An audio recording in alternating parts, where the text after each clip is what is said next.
Ça va pas être facile d'animer cette deuxième table ronde compte tenu de la qualité de la première. Donc c'est un gros challenge. Hein, mais Dominique, on va le relever, on va essayer. On va essayer, puis alors on va essayer en l'absence d'une des intervenantes. De Maria, oui. Est-ce que quelqu'un veut faire Maria Pernas?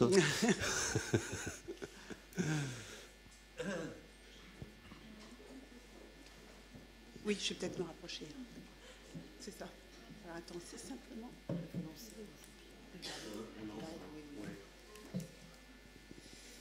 Voilà. Donc, ce qu'on va peut-être faire, c'est qu'on va commencer, on va présenter les intervenants, et puis je pense que voilà, il y a un mouvement qui se dessine. Alors, cette deuxième table ronde, donc, que je vais co-animer avec Dominique de Dieu, maître Dominique de Dieu. Voilà. Donc, Dominique, je te laisse te présenter.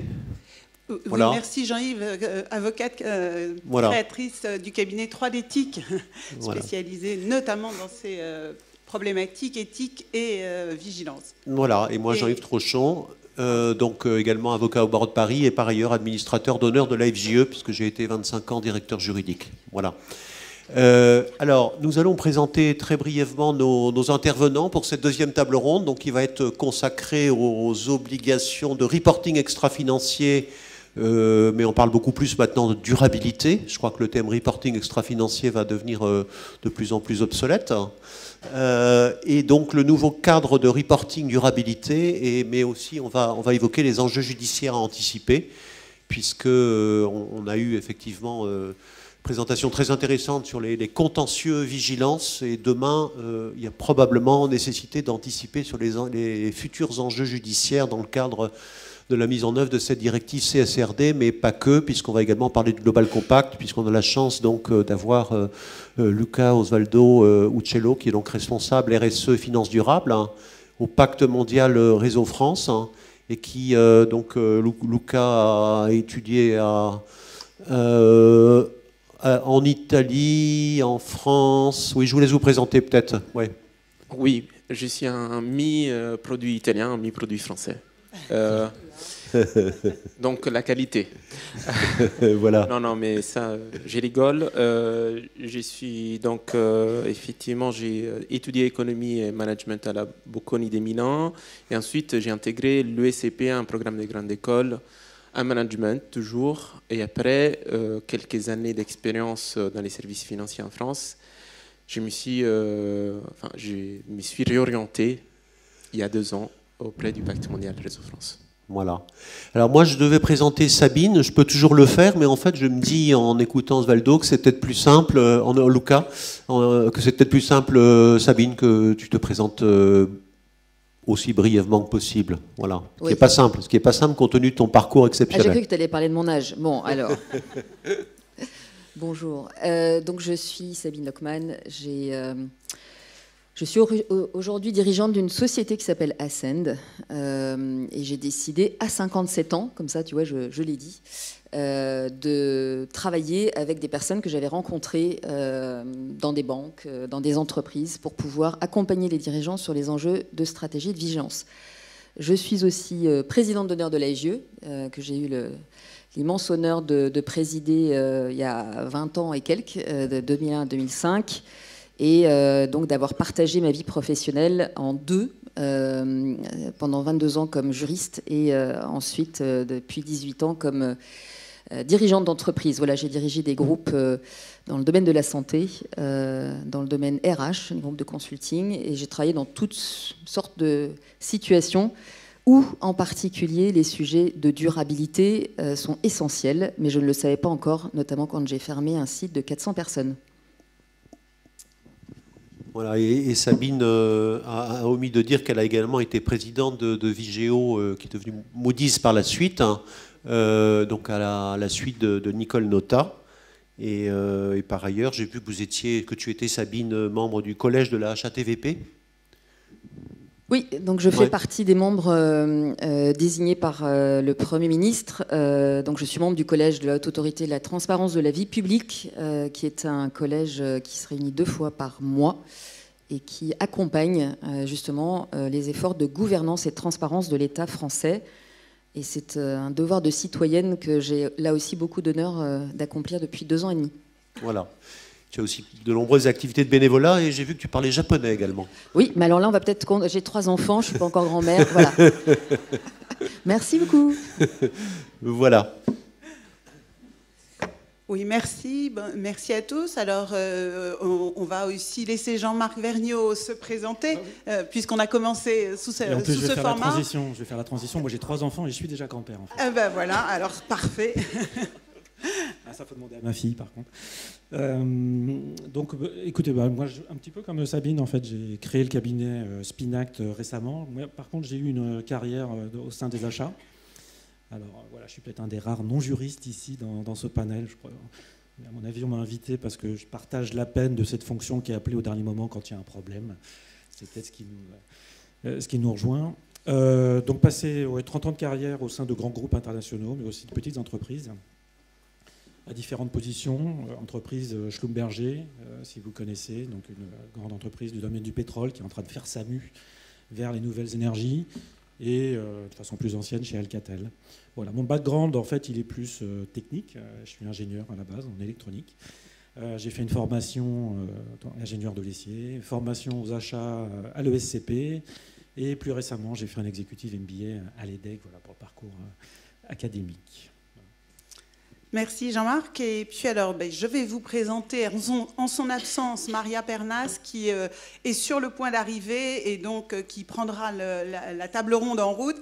Et je vous la présente. Maria Pernas est directrice juridique et membre du comité exécutif du groupe en charge du juridique de la gestion commerciale et contractuelle de Capgemini depuis juillet 2017.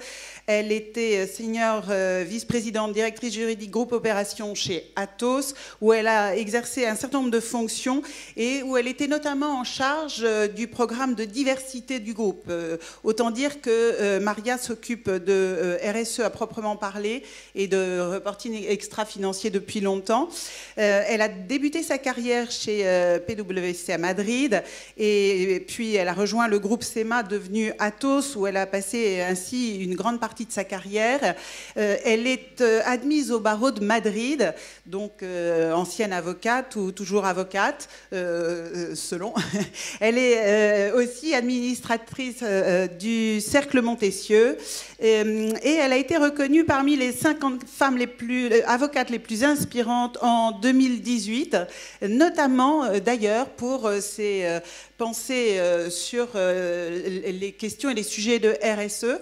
Et donc, voilà, nous l'attendons pour qu'elle vienne nous en parler et nous dire comment, concrètement, elle les met en place. Non, c'est Maria Lancry et non Maria Pernas. Alors, en attendant, je vous propose juste de replacer le contexte, le sujet dans le contexte. Et voilà, Maria. Donc, le timing est parfait puisque je viens de vous présenter, Maria. Et nous vous accueillons. Hop. Alors, le temps que Maria s'installe, je voulais... merci Maria d'être là. Et donc, j'ai fait votre présentation en attendant. Je donc replace quelques minutes à peine le sujet de notre table ronde dans son contexte. Un contexte, je n'ai pas fait comme Maria Lancry. Je ne suis pas remontée à la nuit des temps, ce que nous pourrions faire. J'ai simplement voulu attirer l'attention de tous sur une notion que de temps en temps dans nos entreprises nous oublions, c'est le reporting extra-financier dans la finance durable, qui est quand même le nerf de la guerre, soyons clairs, et c'est d'ailleurs la raison pour laquelle autant les Nations Unies que l'Europe a commencé par légiférer sur la finance durable. Et donc, tout vient notamment ce pacte vert. Alors, avant le pacte vert, on avait quand même le programme de l'ONU sur un pacte qui était appelé Programme à l'horizon 2023 et qui s'articulait autour des ODD dont il était question ce matin, les objectifs de développement durable. Et puis notre plan d'action européen sur la finance durable qui a été mis en place en 2018 et un élément fondateur qui est notre pacte vert européen, dont l'objectif est la neutralité carbone en 2050, qui fonde un certain nombre de textes maintenant, et un texte qui était essentiellement tourné vers l'environnement et qui oubliait quelque peu les droits humains, vers lesquels nous allons quand même revenir et nous concentrer, qui a donné ce fameux règlement. Et là aussi, on est sur un règlement. Donc c'est intéressant, le règlement Disclosure, dit Disclosure pour la finance durable de 2021. Et surtout, à la suite de ce règlement, le règlement dit taxonomie, qui en fait est le règlement sur lequel va s'aligner le texte dont nous allons parler aujourd'hui, CSRD, puisque c'est le règlement qui pose des définitions que l'Europe veut uniques pour les activités économiques durables sur le plan environnemental. Et juste pour information, pas plus tard que le 13 juin, donc il y a quelques jours, nous avons eu un nouveau paquet européen de finances durables. Donc nous nous attendons aussi à de nouveaux textes, et la finance durable et les textes sur la finance durable ont un impact évident sur les textes qui s'imposent pour les entreprises. S'agissant des textes qui s'imposent et le sujet d'aujourd'hui, plus précisément encore, nous étions et nous sommes encore aujourd'hui sous l'empire de cette fameuse directive, dite directive NFRD, qui avait lancé cette grande idée du reporting extra-financier qui est à l'origine pour la France de notre fameuse DPEF, Déclaration de performance extra-financière de 2017. Et donc, dans les tuyaux et imminents, cette directive CSRD qui va entrer en application, qui entre en application à compter du 1er janvier 2024 et qui impose un rapport, effectivement, comme le disait Jean-Yves, non plus extra-financier mais dit de durabilité, avec un certain nombre de modifications par rapport à la directive NFRD. D'abord, un élargissement du nombre d'entreprises concernées, donc les PME, là aussi, entrent en action dans le reporting extra-financier, l'accroissement des informations à fournir, la standardisation du reporting de durabilité avec des normes européennes que nous attendons, sur lesquelles nous allons revenir, parce que pour l'instant, nous manquons peut-être un tout petit peu d'harmonie, justement. Un principe qui s'ancre vraiment maintenant dans les textes et sur lesquels nous allons revenir, qui a été légèrement évoqué à la première table ronde et sur lesquels nous allons revenir pour savoir concrètement comment ça se passe, celui de la double matérialité, ou aussi dit double importance relative, c'est dire à quel point ça n'est pas clair, en tout cas à mes yeux, et puis l'amélioration de la qualité des données ESG, et puis là aussi on fait entrer ce rapport dans le rapport de gestion, et on va même lui donner un format digital unique européen pour qu'il soit parfaitement lisible par tous. Voilà, maintenant que nous avons posé le sujet, je rentre dans le vif de ce sujet-là avec Maria. Maria, vous êtes depuis longtemps, vous, impliquée dans la rédaction des rapports extra-financiers, et surtout, au-delà de ça, vous voyez depuis longtemps un positionnement des entreprises, et en tout cas des entreprises dans lesquelles vous êtes intervenus, sur ces engagements, sur les rapports extra-financiers, sur cette transparence qui est demandée. Alors, comment voyez-vous le positionnement et l'engagement actuel des entreprises sur ces sujets-là, avant même d'évoquer la CSRD, et quel est, selon vous, le positionnement qu'elles doivent adopter aujourd'hui, en prévision peut-être d'ailleurs de la CSRD? Donc, bonjour à tous, et tout d'abord, toutes mes excuses aux membres du panel et à l'audience, mais je vous assure, j'étais il y a une demi-heure à l'autre côté du pont, mais le monsieur m'a dit que si je voulais passer, je devais demander l'autorisation de la maire de Paris. Donc, j'ai dû faire tous les tours pour arriver ici, donc toutes mes excuses. Donc, la ISD ou la CSE, la première chose que je veux dire, c'est qu'à la date d'aujourd'hui, ce n'est plus un sujet... c'est bien de faire ça, c'est un sujet business. Et c'est un sujet business qui est très haut dans l'agenda des CEO et qui est très haut dans l'agenda de tous les membres du conseil d'administration. Je vous invite à lire les derniers reports, les reports de fin 2022 de l'autorité des marchés financiers, une grande partie du report est dédiée à la partie CSR. Et l'autorité des marchés financiers invite les entreprises à former les membres du conseil d'administration en matière CSR. J'ai aussi eu l'occasion d'échanger avec des gens spécialisés en conseil d'administration. Ils m'ont dit que les deux profils qui sont plus recherchés aujourd'hui par les entreprises au niveau du conseil d'administration, c'est la CSR d'un côté et d'un autre côté la technologie, parce que bien évidemment on vit dans le monde de la digitalisation. Donc tout ça pour dire que les parties prenantes sont aujourd'hui, je parle des investisseurs, je parle des actionnaires, je parle des employés, très très exigeantes en matière ESG.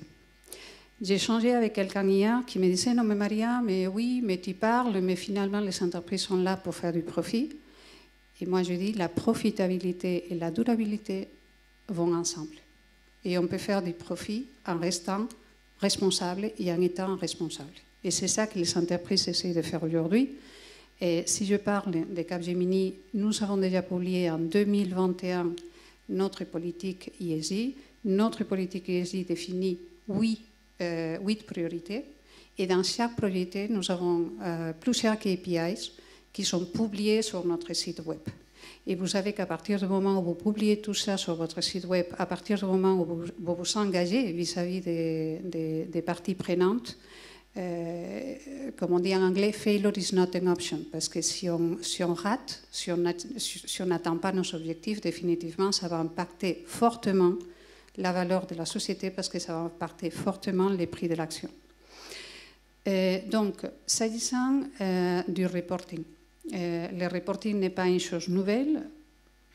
On l'a dit, c'est quelque chose qu'on faisait déjà dans le cadre du document d'enregistrement universel.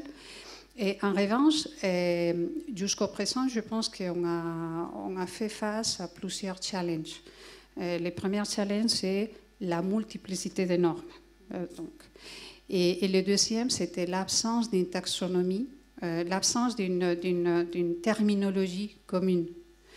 Et je peux dire même un troisième, mais un troisième qui n'est pas résolu pour l'instant, c'est le fait que les agences de rating, vous savez qu'il n'y a pas de réglementation qui s'applique aux agences de rating. Donc c'est définitivement un troisième sujet que l'Union européenne est en train d'aborder, mais qui devrait être abordé, vraiment. Et la nouvelle directive, la directive de reporting sustainability reporting, est définitivement une immense avancée dans le reporting. Et je ne sais pas si on l'a dit dans l'introduction, mais il y a beaucoup de choses qui changent définitivement. Tout d'abord, les champs d'application, qui deviennent beaucoup plus larges. Et ensuite, des KPIs et des objectifs et une immense granularité dans la définition des objectifs des entreprises. Et le troisième sujet qui change énormément aussi, c'est l'obligation d'audit. Parce que vous savez que quand on est audité, ça change aussi beaucoup de choses. Et enfin, on a parlé dans l'introduction, la double matérialité. Donc tout ça pour dire que oui, on l'a fait jusqu'au présent, on l'a fait d'une façon très responsable, mais la nouvelle directive change beaucoup de choses. La nouvelle directive traite la ISR de la même façon que n'importe quelle autre information financière. Et donc, il y a des choses définitivement qui vont changer. Et c'est ça que l'Union européenne attend de toute façon, parce que c'est pour ça que l'Union européenne est en avant-garde au niveau mondial dans tout ce qui est le reporting. Merci beaucoup, Maria, pour cette introduction à l'introduction. Maintenant, Jean-Marc, concrètement, comment va s'organiser au sein des grandes entreprises oui, cette grande question. Comment, concrètement, on va mettre en place ce reporting extra-financier? Comment aujourd'hui, selon votre expérience de non-juriste, nous avons bien noté, mais je pense que là, non-juristes et juristes s'emparent du sujet tous en même temps. Et donc, justement, comment aujourd'hui vous voyez le reporting extra-financier s'établir et comment vous le voyez demain avec la CSRD? je dirais pas grand-chose de différent de ce qui a été dit dans la première table ronde. C'est-à-dire que jusqu'à présent, en tout cas, on manquait énormément de directives. Donc c'était un peu un travail assez isolé. Il fallait s'approprier et comprendre ce qui était attendu de nous pour l'intégrer. Et on venait intégrer, en tout cas pour les entreprises qui étaient soumises à la déclaration, à la DPEF, une somme d'initiatives qui pouvaient être menées dans l'entreprise, hein, si je caricature un petit peu. Comment ça s'organise ? Donc, avec la nécessité d'un pilotage, je dirais, bon, si je prends l'exemple de Schlumberger, le groupe dans lequel j'ai travaillé, je dirais on était assez proche de ce qu'a présenté François tout à l'heure dans l'organisation, donc avec un Chief Sustainability Officer rattaché à la stratégie. C'est un marqueur important aussi, je trouve, dans les entreprises, ça montre l'ambition, dès lors qu'il y a ça. Et ensuite, avec ce qu'on a appelé, nous, des champions dans chacune des organisations, qui étaient un peu les messagers du Chief Sustainability au sein de l'organisation, alors par business division, mais aussi par fonction. Voilà. Et donc chacun était en charge ici d'aller collecter, parce que pour faire du reporting, il faut de la donnée, il faut aller chercher ces initiatives qui ont été lancées, bien souvent en stylo, comme ça a été dit ce matin, de venir les agglomérer et de faire le reporting. Je rappuierai le point qui a été mentionné ce matin sur la nécessaire collaboration, la transversalité, c'est clair, ce n'est pas le sujet d'une seule équipe. Je parle d'équipe parce qu'effectivement, cette organisation qu'on peut voir, c'est une équipe où on va trouver une expertise, mais qui a besoin d'aller s'appuyer derrière dans les métiers. Peut-être en complément de ce qui a été dit ce matin, et je trouve que c'est un point important dans la CSRD, c'est le comité de pilotage, François l'a mentionné. Quelque part, pour moi, quand je lis la CSRD, c'est une obligation en fait. La CSRD aujourd'hui, elle met très fort l'accent sur, je dirais, 3 domaines, 3 exigences de reporting: la stratégie, la façon dont vous le mettez en œuvre, et puis in fine, comment vous le mesurez et les impacts. Et ça va très loin dans la démonstration de la preuve de ce que vous mettez en œuvre en termes de gouvernance. Vous devez prouver que vous avez des gens qui ont l'expertise, ou si vous ne l'avez pas, que vous allez l'acquérir à l'extérieur. Vous devez démontrer que vous avez mis en place des process de décision, donc la remontée et des process suffisants pour démontrer que vous avez remonté d'informations. Donc ça, c'est clé. Tout ce que vous faites en gestion de risque, etc. etc. Donc je dirais aussi, conseil d'administration, je crois que ça a été mentionné, mais aussi jusqu'à dire comment le conseil d'administration est incentivé. Voilà. Est-ce qu'il y a une part du bonus au sein du conseil d'administration qui intègre ces notions-là? Donc quelque part, ça devient vraiment une obligation dans la CSRD. Ce n'est pas simplement une ambition, une intuition, une volonté de la direction d'aller jusque-là. Maintenant, ça va être inscrit. Donc je pense que c'est un point qui est important maintenant à appuyer. Alors, en termes de qui a le leadership, je crois aussi que ça a été pas mal évoqué ce matin. J'ai l'impression qu'on est un peu... Alors, vous êtes tous très jeunes dans l'assistance, là, mais moi, ça me rappelle l'ISO 9001 un petit peu au démarrage. C'est-à-dire, on avait quelqu'un qui était en charge de l'ISO 9001, qui devait comprendre ce que c'était et qui devait porter la bonne parole, mais qui était un peu tout seul quoi, dans l'organisation. J'ai l'impression qu'on est bon. On a heureusement passé un petit peu cette phase, en tout cas dans les grands groupes. Et ça devient diffusé. Et on voit aussi des modèles alternatifs. Je dirais que ce n'est pas toujours un responsable CSE, enfin un Chief Sustainability Officer qu'on va avoir. J'ai vu, je vais parler pour ma paroisse, mais on voit des organisations où cette question de la sustainability est adossée à la direction des achats. Et ça peut faire sens aussi parce que quand on se pose les bonnes questions, quand on veut chercher ses impacts, les risques, si on pense que les achats représentent bien souvent dans les entreprises 50-60% et des fois plus du chiffre d'affaires, on peut s'interroger effectivement sur notre dépendance à l'écosystème. Ou quand on parle en termes de décarbonation, si vous entendez un petit peu parler de scope 3, donc quand on mesure l'empreinte carbone d'une entreprise, on le décompose en 3 scopes, le 1, le 2. 1 et 2, c'est on va dire ce qui touche vraiment au cœur de l'entreprise. Le scope 3, c'est tout ce qui est à l'extérieur. Donc cette chaîne de valeur amont-aval. Aujourd'hui, dans les entreprises, si vous prenez l'exemple de Valeo, c'est 98% de son empreinte carbone. Voilà. Donc si on veut avoir des actions dans ce domaine-là, il faut, de façon cohérente, l'intégrer. Donc pensez, tout ça pour dire que derrière, comment on l'organise, comment on le fait, bah, c'est aussi en fonction des priorités et des enjeux liés à l'entreprise. Il n'y a peut-être pas une seule bonne réponse à apporter à comment s'organiser, mais c'est d'abord à travers une réflexion qui a été portée par l'analyse des risques, donc cette fameuse cartographie des risques, cette matrice de matérialité dont on a parlé, qui est un des premiers outils à mettre en œuvre pour faire cette déclaration. Voilà. Alors après, si on parle de... Alors c'était intéressant, François a parlé de Chief Impact Officer. Effectivement, c'est une dénomination qu'on commence à voir. Bon, ça a été un peu médiatisé ces derniers temps, je ne sais pas si vous avez entendu parler, mais le prince Harry lui-même est le Chief Impact Officer d'une start-up aux États-Unis. Donc là, désolé François, ça fait un peu tête de gondole, là pour le coup, là, mais... non, enfin plus sérieusement et plus proche de nous, il y a un autre exemple de Chief Impact Officer, moi que j'aime beaucoup, c'est Kat Borlognan, qui était la responsable de la French Tech jusqu'à présent, qui a vraiment fait développer cette French Tech et qui est aujourd'hui la Chief Impact Officer d'une de nos pépites, Content Square. Voilà, un bel exemple, effectivement, ça démontre la volonté de l'entreprise d'aller plus loin.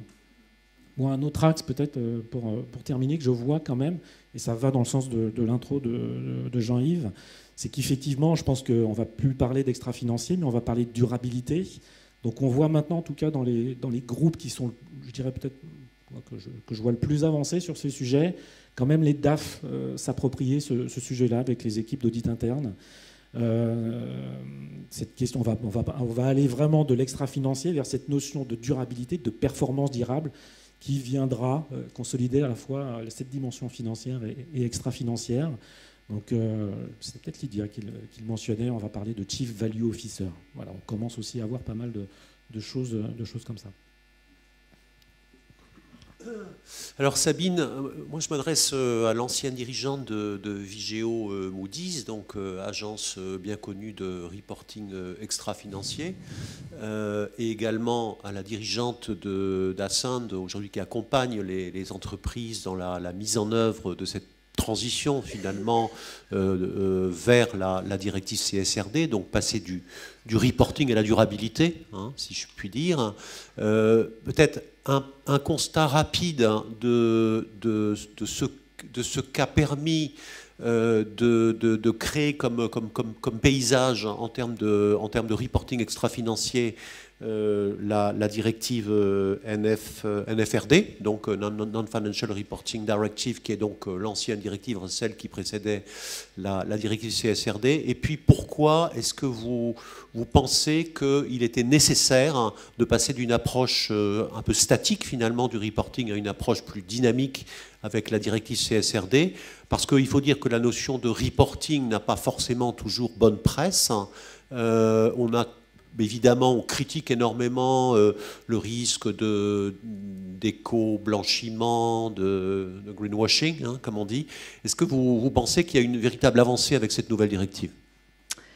Merci Jean-Yves. Alors, il y a beaucoup de questions dans ta question. Je voudrais revenir d'abord sur ce qui a été dit sur les agences de notation extra-financière. Et je regarde Odile avec beaucoup d'affection, ça fait longtemps qu'on se connaît. L'AFEP-MEDEF ont conduit un travail vis-à-vis des agences de notation extra-financière en leur disant nous, on n'est pas très satisfait de ce qui se passe parce qu'on a quand même le sentiment que c'est une black box et qu'on ne sait pas très bien ce que vous faites. Et dans ce que vous racontez, d'une agence à une autre, le reporting n'est pas fait de la même façon. Enfin, c'est pas le reporting d'ailleurs, c'est la notation n'est pas faite de la même façon. Et ensuite, on n'est pas du tout d'accord, ou nos adhérents ne sont pas d'accord avec les notations. Est-ce que vous savez d'abord que dans le monde, il y a 50 000 globalement, 50 000 sociétés cotées, que pour une agence de notation extra-financière, elle vend ses informations sur lesquelles qu'elle produit auprès d'investisseurs, agences, asset managers, gestionnaires de fonds, banques, assurances, qui investissent dans vos entreprises. Et que ces investissements se font sur la base de données. On a parlé de données financières, ça c'est quoi? C'est l'analyse du risque de solvabilité. Est-ce que je suis capable de rembourser mes dettes? Et de plus en plus, et ça a commencé dans les années 70. L'ESG, c'est un truc qui date. Pourquoi? Parce qu'un certain nombre d'investisseurs, historiquement, font ce qu'on appelle de l'investissement éthique. Je représente l'Église catholique, je représente par exemple la religion juive ou la finance musulmane, et donc je fais ce que j'appelle un choix par exclusion d'activités dans lesquelles je ne veux pas investir. L'armement, l'alcool, la pornographie, les cellules souches, pour ceux qui ne veulent pas qu'on s'immisce dans la fabrication de l'être humain. Donc c'est parti de ça, l'évaluation de durabilité, c'est-à-dire sur les risques de moyen-long terme et que produit une entreprise. Et on met de côté le fait qu'elle aurait des intentions impures. C'est pas ça du tout. C'est une mécanique. Cette entreprise, au-delà de son risque de solvabilité, elle produit des effets sur les communautés, l'environnement, direct, indirect, dans le temps, sur l'air, l'eau bref, sur la vie humaine dans le temps. Et c'est donc ce que les investisseurs veulent vérifier et apprécier comme risque. Donc on approche, pour se résumer, par à la fois au début une approche d'exclusion. Je ne veux pas investir dans l'armement, l'alcool, etc. Progressivement, sur la base de conventions internationales. Les agences de notation extra-financière ont des méthodologies qui sont d'ailleurs très régulièrement partagées, puisque j'ai, en tant que Moody's ESG, disclosé pour la première fois notre méthodologie au grand public via l'EFRAG, donc dans une application de la soft law. Je vais au-delà de la règle et je disclose dans un souci de transparence, parce qu'évidemment, si ce que je fais en tant qu'agence n'est pas compréhensible, comment est-ce que ces données pourraient être opposables et utilisées par des investisseurs dans des lignes qui font parfois des milliards pour pouvoir drainer et piloter une transition écologique, énergétique, de société, de business model dont on parle. Parce que c'est bien de ça dont on parle. Et effectivement, il y a tout ce processus de passage de la soft law à la hard law. On ne va pas rentrer dans le détail tout de suite, mais pour que les acteurs qui interviennent dans le financement des entreprises, et donc quelque part interviennent également avec un impact direct ou indirect auprès des actionnaires, y compris le petit porteur, eh bien, ces stratégies d'investissement soient à la fois accessibles et compréhensibles de l'extérieur, ça c'est la SFRD, soit compréhensibles de l'intérieur quand on regarde les données qu'elles utilisent. Donc ça, c'est la réglementation en cours vis-à-vis des agences, mais il y a déjà beaucoup de travaux qui sont faits. Et puis surtout, et on arrive aux entreprises, le travail qui est fait avec les entreprises cotées. Je vous rassure, on n'est pas capable aujourd'hui de noter 50 000 entreprises, 50 000 entreprises cotées, tout simplement parce qu'elles ne sont pas toutes utiles, entre guillemets, c'est comme ça, dans la qualité des indices. Donc on va sur, globalement, il faut 20 000 sociétés pour composer un panel qui corresponde aux besoins de l'ensemble des investisseurs dans le monde. Et donc ce qu'on fait, c'est qu'on appréhende les informations qui sont partagées par les entreprises à partir des reportings. Et dans les reportings, il y a deux grandes catégories. Il y a les reportings obligatoires qui sont réglementés, qui reposent sur des lois. Et puis il y a des reportings spontanés ou qui vont au-delà de la loi.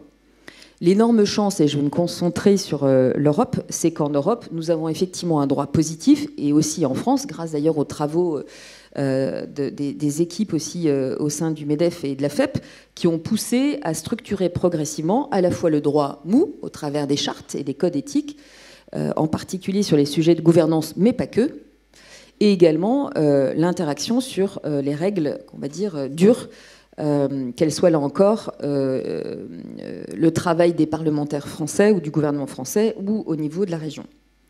Tout ça pour dire que ces informations qui sont rapportées au travers des lois ou des chartes sont analysées par les agences, les agences de notation extra-financière pour pouvoir évaluer un risque environnemental, social et de gouvernance. Pourquoi est-ce que, effectivement, le sujet de reporting est clairement quelque chose qui est insuffisant? Tout simplement parce que nous répondons, et quand je dis nous, c'est de façon collective, à un changement de paradigme extrêmement profond. La première chose, c'est que, au-delà de toutes les crises que vous connaissez par cœur maintenant, la crise financière, géopolitique, vous avez une première grande crise dont on ne parle pas beaucoup, mais qui est colossale, qui est cette crise qui impacte les personnes qui vivent dans des zones inondées, brûlées, surchauffés qui bougent. Et je ne parle pas évidemment des gens qui sont dans des zones soumises à des conflits très, très durs. Ces millions de personnes bougent, vont continuer à bouger, c'est évidemment compréhensible, et elles vont en particulier ou remonter du sud vers le nord, ou en tout cas se concentrer là où elles peuvent avoir une vie a priori décente, parce que c'est pas inondé, parce que c'est pas en surchauffe. Quand je dis surchauffe, c'est 55 degrés, hein, donc c'est un peu chaud. Vous voyez, là, il fait même pas 30 degrés, on étouffe. Donc vous imaginez 55 degrés. Et puis où il y a de l'eau. Hein, le sujet de l'eau sort beaucoup. Voilà. Donc ça, c'est la première cause énormissime qui va impacter le politique, qui va impacter les entreprises, qui va impacter chacun d'entre nous. Ce sont ces migrations colossales qui sont générées par ce réchauffement climatique. La deuxième cause très importante et significative, c'est celle qui est générée par le digital. Vous en avez parlé, madame. Le digital et derrière le big data permet effectivement et c'est ça une des aides qu'on voit apparaître, et peut-être que demain les plans de vigilance, en tout cas moi j'y travaille dans ma société, mais je sais que je ne suis pas la seule, les plans de vigilance seront notamment aidés par l'intelligence artificielle et ce qu'on appelle le global ou le learning machine process, pour pouvoir sortir grâce au reporting d'une tâche épouvantablement lourde et de cheveux arrachés par le directeur des achats, le directeur des audits, le directeur de la compliance juridique, bref, tous ceux qui essayent de piocher des informations à droite et à gauche parce qu'elles sont dispersées, parce qu'elles ne sont pas classées dans des logiques de reddition d'informations comparables, et donc elles ne sont pas exploitables de la meilleure façon. Et d'ailleurs, l'entreprise, et ça génère tellement de frustration, considère que quand on la regarde de l'extérieur, on ne voit jamais tout ce qui est fait en profondeur. Donc là encore, la big data va aider de façon colossale à ce qu'on passe d'une logique de conformité qui est un tick the box à une logique de gestion de la stratégie.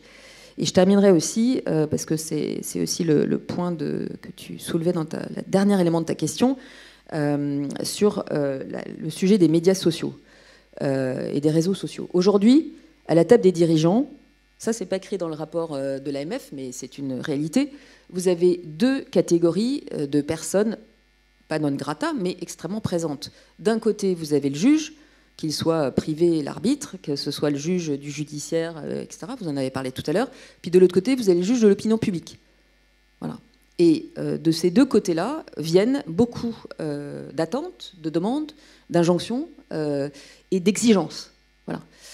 C'est pour ça que, en tout cas, dans le travail que j'ai fait, en sortant d'une agence qui fournit de la donnée ESG indispensable en allant travailler sur les enjeux de stratégie, c'est de dire définitivement, si vous considérez que suer sang et eau pour produire des reportings, c'est déjà très bien, non, ça n'est pas suffisant. Le sujet, c'est d'intégrer les textes qui sont là pour structurer le Green Deal dont tu as parlé, Dominique, tout à l'heure, et l'ensemble également des blocs qui viennent quelque part guider cette indispensable évolution de transformation de nos sociétés en s'appuyant sur des éléments qui nous permettent de nous comparer, d'être transparents et de donner confiance à chacun d'entre nous dans ce qu'on fait, en tant qu'investisseur, en tant que dirigeant, en tant que juge, en tant que citoyen. Merci. Alors, Luca, je me tourne vers vous. Donc, vous êtes donc responsable RSE développement durable du PAC mondial Réseau France. Alors, le PAC mondial, c'est un peu notre mère à tous, si je puis dire. Voilà, dans les années 2000, moi, effectivement, dans le tournant des années 2000, un jour, c'est une petite anecdote, mais j'ai mon directeur de la stratégie qui vient me voir, qui me dit, tu regardes Global Compact, essaye de comprendre ce que c'est, parce que c'est un truc qui probablement va être de plus en plus important, parce que Chirac vient de rencontrer Kofi Annan. Bon. Et puis, on a tous regardé ça avec intérêt, parce que c'est des beaux principes. Et puis finalement, aujourd'hui, le Global Compact, plusieurs personnes y ont fait référence ce matin, ça reste quand même, malgré tout, effectivement, la référence. Et pourtant, la directive CSRD n'est peut-être pas... Enfin, on aimerait voir cette cohérence entre les principes Global Compact et puis également, pourquoi pas, les principes directeurs de l'OCDE qui viennent d'être révisés la semaine dernière, pour ceux qui l'ont vu, sur les entreprises multinationales. Alors, peut-être une première question, Luca. Est-ce que vous pouvez d'abord nous rappeler ce que c'est que Global Compact France, et quelle est votre mission? Merci. Oui. Bonjour à tous et à toutes. Donc, les pactes mondiaux des Nations Unies, effectivement, il est né dans les années 2000. Et il est né dans un contexte mondial d'urgence, parce que dans ces années-là, il y a eu plusieurs pratiques d'entreprises qui avaient été fait scandale, notamment, enfin, j'y citerai pas, mais des entreprises qui avaient des chaînes de valeur dans les sud-est asiatiques, en Afrique ou en Amérique du Sud, et qui en effet respectaient les lois occidentales, mais ne respectaient pas forcément ces mêmes principes dans ces pays, dans les autres pays dans lesquels en fait ils avaient des activités. Donc Kofi Annan, effectivement, beaucoup de courage parce qu'il a fait cette initiative qu'aujourd'hui est devenue une initiative mondiale avec plus de 20 000 entreprises, et a dit, lors du Forum mondial économique à Davos, on va faire un pacte mondial pour donner un visage plus humain aux affaires. Donc ça, c'est vraiment les moments où le pacte mondial a fait est né. Depuis, qu'est-ce qui s'est passé? On a mis en place des principes, on a demandé aux entreprises qui souhaitaient rejoindre cette initiative, qu'on rappelle, c'est une initiative spéciale du secrétaire général de l'ONU, donc ce n'est pas une agence de l'ONU, mais c'est en fait l'initiative personnelle du secrétaire général de l'ONU qui aujourd'hui est devenue cette initiative mondiale. Donc les PDG, et donc on fait aussi la liaison avec ce qu'on s'est dit ce matin, c'est vraiment les plus hauts dirigeants d'entreprise, ils s'engagent à respecter ces 10 principes qui se basent sur les droits humains, l'environnement, les conventions internationales du travail et l'anticorruption. Donc, les pactes mondiaux, ensuite, il s'est structuré en réseaux locaux, mais je ne rentre pas dans cela, juste pour dire qu'effectivement, la France a un réseau local du pacte mondial des Nations Unies. C'est l'un des réseaux les plus grands, en fait, dans le monde, parce qu'on a presque 2000 entreprises. Et aujourd'hui, on a des membres qui ont rejoint il y a 20 ans, qui étaient là effectivement avec Jacques Chirac et Kofi Annan, et ils sont toujours là. Pourquoi? Parce qu'on s'est rendu compte que ce n'était pas qu'une situation d'urgence il y a 20 ans, mais qu'aujourd'hui, cette urgence, elle a finalement basculé sur les sujets de climat, qui sont aussi liés au sujet des droits de l'homme. Donc, je ne souhaiterais pas m'éparpiller, mais nous, ce que nous faisons, en fait, nous accompagnons les entreprises. Et aujourd'hui encore, on les accompagne dans l'interprétation de ces principes pour comprendre qu'est-ce qu'ils doivent mettre concrètement en place. Nous sommes une association en 1901, donc on les fait, ce n'est pas pour du profit, mais on souhaite que l'entreprise qui effectivement a cette mission de chercher du profit puisse réconcilier les profits à la gestion du bon père des familles. C'est un principe qui est dans toutes les lois, presque toutes les lois européennes. En fait, on a oublié que l'entreprise est tout d'abord une société de personnes, et donc les personnes entre elles, elles se respectent et elles respectent l'activité l'un de l'autre et aussi l'impact qu'elles peuvent avoir dans le monde. Donc, on essaie de réconcilier cette idée de faire du profit avec les principes, les droits de l'homme, l'environnement, l'anticorruption et les conventions internationales du travail. Ça a été là une rupture avec la notion d'entreprise, the business of business is doing profits. So. Ce qui était en fait la shareholders value, c'était quand même le mot à la mode, tout le monde parlait de shareholders value dans les années, en fait un peu avant finalement Global Compact, où on disait bon, toutes ces histoires, on n'est pas là pour faire, comment dire, on n'est pas l'armée du salut. L'entreprise, elle n'est pas là, c'est pas l'armée du salut, elle est là d'abord pour faire effectivement du profit. Mais il y a eu effectivement ce tournant, et je trouve que c'est vraiment important de le rappeler. Alors peut-être Dominique, et puis on va revenir après sur l'importance effectivement. Oui, Sabine. Oui, juste pour compléter en disant que dans les méthodologies des agences extra-financières ou ESG, vous avez notamment le Global Compact. Hein. J'insiste beaucoup parce que c'est que les méthodologies sont structurées sur les textes, les conventions internationales, les textes qui sont opposables aux entreprises pour qu'elles soient justement opposables. D'où l'importance effectivement de bien comprendre les mécanismes qui sont derrière l'apparence d'une liste de points à mettre dans une case pour ensuite cocher la dite case, Parce que ce qui va être recherché par l'agence de notation, c'est, et ça a été partagé tout à l'heure par mon voisin de droite, comment est-ce que c'est mis en place? Est-ce qu'il y a des process de vérification? Comment sont gérées les alertes? Qui s'en occupe? Est-ce qu'il y a des impacts sur les rémunérations, par exemple? Voilà, donc c'est toute une mécanique qui, à chaque fois, s'inspire de normes qui, là encore, composent la soft law, parce qu'il y a une autorégulation. Je vous rappelle, hein, la soft law, c'est une autorégulation qui peut être lancée par des États tout autant que par des acteurs du secteur privé. Mais on est typiquement dans ce processus-là. Merci, oui, Sabine, pour ces précisions qui m'amènent d'ailleurs à considérer qu'en réalité, le Global Compact, le pacte mondial, sont des engagements volontaires. Les agences de notation ne sont plus des engagements volontaires, ce sont pour l'instant, ça terrorise, je pourrais presque dire, les entreprises. Ce sujet, nous l'avons évoqué à de nombreuses reprises avec Odile aussi et avec d'autres, et la transparence des agences de notation est pour moi un énorme sujet, et je vois que c'est un sujet également pour la Commission européenne qui s'en est emparée, puisqu'elle va légiférer à cet égard. C'est ce qu'elle a annoncé dans son paquet du 13 juin dernier, et donc on aura peut-être un petit peu plus de transparence sur ces agences de notation. Alors comment faire, justement, Maria, quand on a les agences de notation et des engagements volontaires, pour mettre en place le rapport extra-financier, et quel conseil vous pouvez nous donner pour justement ce texte CSRD qui va, comme le disait très justement Jean-Marc, imposer aussi de nouvelles obligations en matière de gouvernance. Quels conseils vous pouvez donner pour mettre en place ce dispositif et l'écrire dans un rapport de durabilité? Donc, tout d'abord, parce qu'on parle beaucoup des sujets d'agence de rating, et je pense qu'il faut clarifier une chose. Je pense que les sujets, quand je fais référence à l'agence de rating, le problème des agences de rating aujourd'hui, ce n'est pas du tout qu'une agence de rating soit en black box. Je pense qu'il n'y a personne qui puisse penser qu'une agence de rating n'est pas sérieuse ou qu'une agence de rating n'est pas responsable de la façon dont ils font le rating.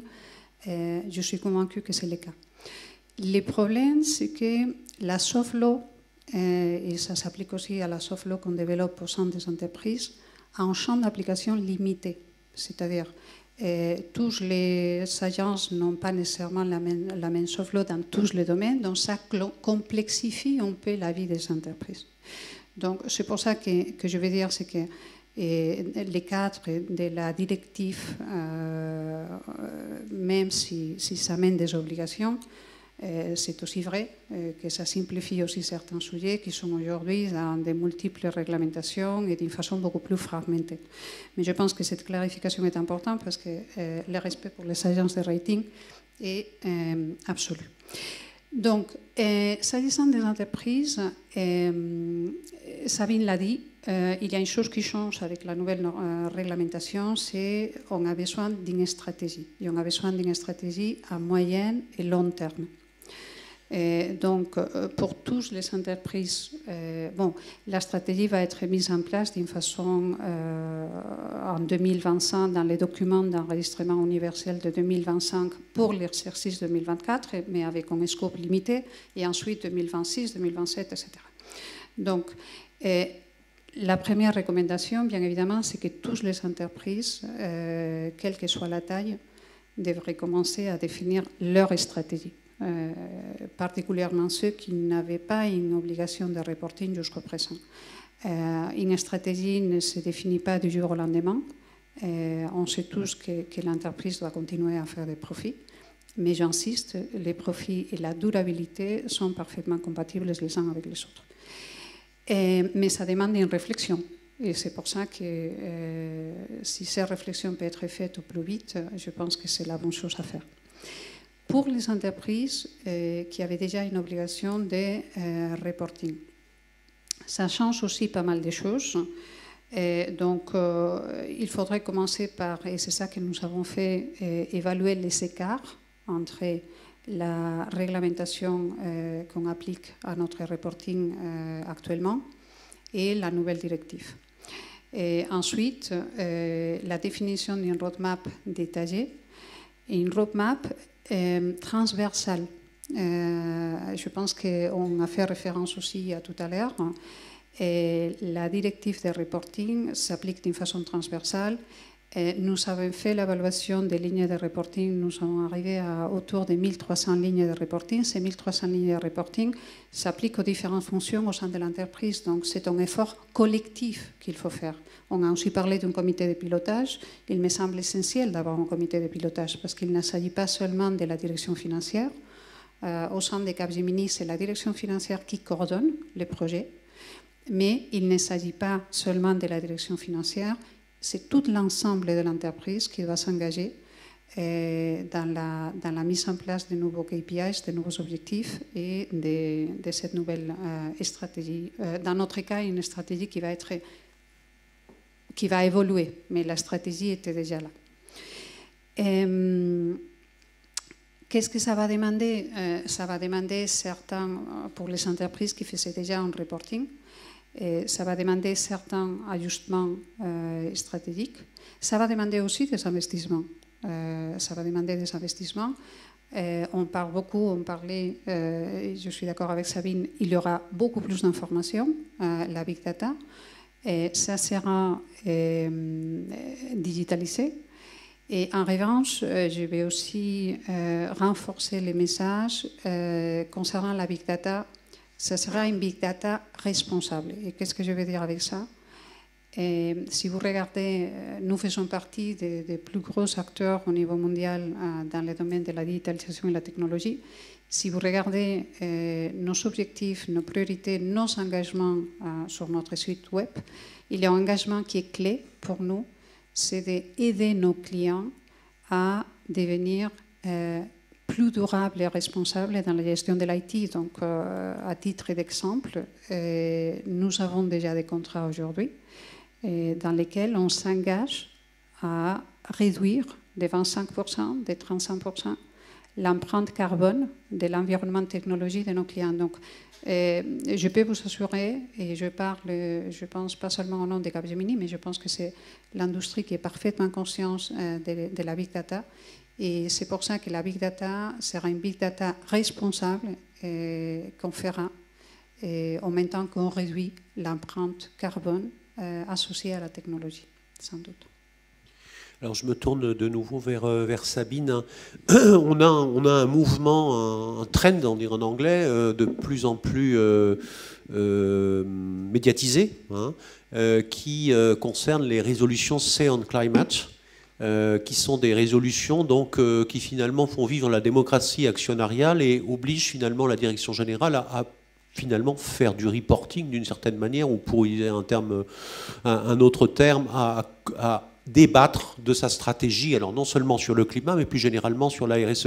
Est-ce que vous pensez que c'est un pas en avant et que ça va produire des conséquences plus importantes aussi sur la manière dont les entreprises doivent communiquer vis-à-vis de leurs actionnaires?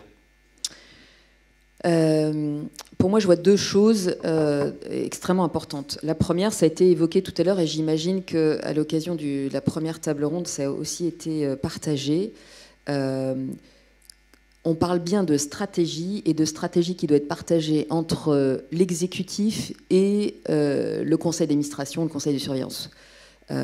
Parce que, définitivement, tous ces sujets, au travers desquels on a notamment le sujet de la décarbonation, de la baisse de la production des gaz à effet de serre, sont des sujets qui sont et qui doivent être complètement intégrés dans la stratégie de l'entreprise. Donc, enfin, moi, ce que je vois, et je ne sais pas ce qu'on pense Odile, peut-être qu'on pourra un tout petit peu dialoguer tout à l'heure, mais entre ce que j'ai connu quand j'étais juriste dans la relation entre l'exécutif et le non-exécutif, et même en tant que dirigeante mandataire sociale dans ma propre relation avec mes actionnaires, j'ai clairement vu, et ça je l'ai vu d'ailleurs au travers des mandats que j'exerçais chez Vigeo et Moody's, cette évolution. Ça ne veut pas dire qu'elle est mature, mais il y a une amorce très enclenchée, avec une accélération ces dernières années sur, et on en parlait d'ailleurs il y a quelques jours, des actions qui sont pilotées par des groupes, des alliances d'actionnaires, de fonds qui interpellent les présidents de conseil d'administration, pas l'exécutif, en leur disant, voilà, expliquez-nous comment vous avez vérifier que la stratégie de l'entreprise, effectivement, anticipe bien tel ou tel objectif de décarbonation, de baisse des gaz à effet de serre, de travail sur notamment les impacts en matière de droits humains, enfin de non-respect des droits humains. Je rappelle quand même qu'une personne sur 5 dans le monde est esclave. C'est beaucoup, hein. Je ferme la parenthèse. Donc, qu'est-ce que vous faites? Et ça, c'est nous, actionnaires, qui vous posons la question. Et d'ailleurs, si vous ne répondez pas dans un délai, c'était 3 semaines, hein, si vous ne répondez pas dans un délai de 3 semaines, nous allons déclencher un audit. Si, effectivement, cet audit n'est pas conclusif, à ce moment-là, on pourrait basculer sur l'émission d'une résolution. Ça, c'est la première chose. La deuxième chose, j'étais intervenue dans le cadre d'une interview aux Échos. Un certain nombre d'actionnaires poussent sur ces résolutions Say on Climate de façon, j'allais dire, irrespirable pour l'exécutif. C'est-à-dire que l'exécutif est face à une équation qui est impossible. Et là, je regarde mon voisin de droite, on parlait tout à l'heure de Schlumberger, qui est une très belle entreprise. Et c'est vrai que pour avoir accompagné des projets, quand je dirigeais le cabinet BPI Group, qui est un cabinet RH, on a eu l'honneur, le privilège d'accompagner votre groupe dans des projets de transformation très importants. Il n'empêche que ces projets nécessitent du temps. Et parfois des mobilisations financières et d'outils financiers que même les actionnaires ne mettent pas à disposition de l'exécutif. Donc il faut être attentif à ça. Et d'ailleurs, il y a eu un certain nombre de controverses et nous avons relevé, je dis nous quand je dirigeais Moody's ESG, des controverses où il y avait des actionnaires ou des alliances actionnaires qui allaient trop loin et qui en fait étaient dans pour le coup, du greenwashing. Enfin, moi, je traduis ça comme étant une posture qui était simplement pour cocher une case, satisfaire peut-être l'alliance des PRI, je ne sais, ou satisfaire leur propre, parce que souvent, ce sont des fonds de fonds, hein, ils ne sont pas propriétaires des fonds qu'ils placent. Mais en tout cas, ce n'était pas sincèrement ancré dans la compréhension de la stratégie de la boîte et comment est-ce qu'on va pouvoir aider la boîte, par exemple, au travers d'une stratégie ancrée et incarnée sur comment on finance au travers de prêts obligataires, de prêts tout court, ou tout simplement en remettant au pot pour pouvoir aider l'entreprise sur ce chemin de transition climatique. La dernière chose que je voulais dire sur la partie Say on Climate et les résolutions, c'est que souvent, tu l'as un tout petit peu dit, Dominique, et je voudrais quand même repréciser quelque chose. Je le dis ici, vous voyez, je ne rougis pas du tout parce que, voilà, tous les dirigeants de groupes qui m'ont interpellée en tant que présidente de Vigeo puis de Moody's ESG parce qu'il y avait un problème de compréhension dans l'évaluation de leur performance ESG, qui avait des impacts justement auprès de leurs actionnaires ou pour obtenir des financements verts, tous, je les ai écoutés, je les ai entendus, et ils rentrent, parce que sinon il y a un problème quand même de pression et de compromission. Donc il y a des processus qu'on appelle des processus d'engagement. Donc si vous êtes dans des sociétés qui avaient des notations émises par des agences qui sont évidemment des notations non sollicitées, vous avez toujours, et si vous ne l'avez pas, il y a un problème, et à ce moment-là, vous pouvez interagir avec les FRAG, mais vous avez toujours la capacité d'interagir avec ce qu'on appelle les équipes de recherche chargées de l'engagement. Et ça, c'est fondamental. Et ce que j'ai, moi, vu dans la pratique, c'est que les équipes autour de l'exécutif sont rarement, ou en connaissance de cela, donc il faut connaître, et voilà, donc je le partage avec vous, ou dans le faire, c'est-à-dire qu'elles ne l'intègrent pas dans leur propre agenda, y compris sur l'agenda de l'année, parce que vous avez des temps, quand vous êtes une société cotée, pour faire telle ou telle activité, pour comprendre ce qui se passe, et à ce moment-là, ou mieux reporter certaines informations qui sont déjà publiques, mais qui sont improprement partagées, ou produire une documentation que l'agence, effectivement, suivant les critères de méthodologie qui sont appliqués, intégrera ou pas, s'ils sont pertinents ou pas pertinents. Et quand je dis pertinents, s'ils sont... voilà. Donc ça, c'est vraiment très important. Et je terminerai en disant, là encore, de nouveau, les résolutions Say on Climate, en tout cas celles qui sont de qualité, je ne parle pas de celles qui sont une manipulation d'un outil, et malheureusement, comme dans tous les systèmes, vous avez toujours des gens qui manipulent et qui se comportent de façon impropre. Mais ça, il y a des juristes pour les protéger, en tout cas protéger le corporate et son équipe exécutive. C'est vraiment de travailler sur la transparence, sur la qualité, et on n'en a pas parlé tout à l'heure, et je pense peut-être aussi que c'est quelque chose qu'on fait chez Capgemini, nous on le fait aussi à notre petite échelle, c'est de travailler sur ce qu'on appelle les Key Risk Indicators. Voilà. Il faut bien sûr les KPI, et d'ailleurs il y a des process, enfin au-delà des process, il y a des listes, il y a vraiment des choses qui sont normées, etc.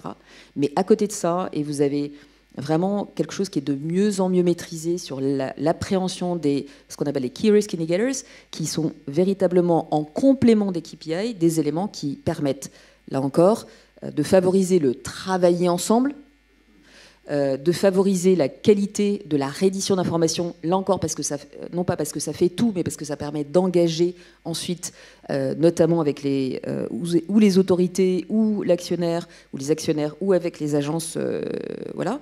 Sans compter que moi j'ai toujours été très interpellée par le fait que, et je vous raconte une petite histoire et j'en aurai terminé, quand je suis arrivée en février 2019 chez Vigeo, la première chose que j'ai faite, c'est d'aller voir l'évaluation de Johnson & Johnson, chez lesquels j'avais passé 16 ans, et évidemment qu'il y avait une évaluation. J'ai lu les 80 pages, et je me suis dit, quand même, si moi, quand j'étais notamment directrice juridique ou directrice de la stratégie, j'avais su ce qui était là-dedans, il y a des choses qu'on aurait faites différemment.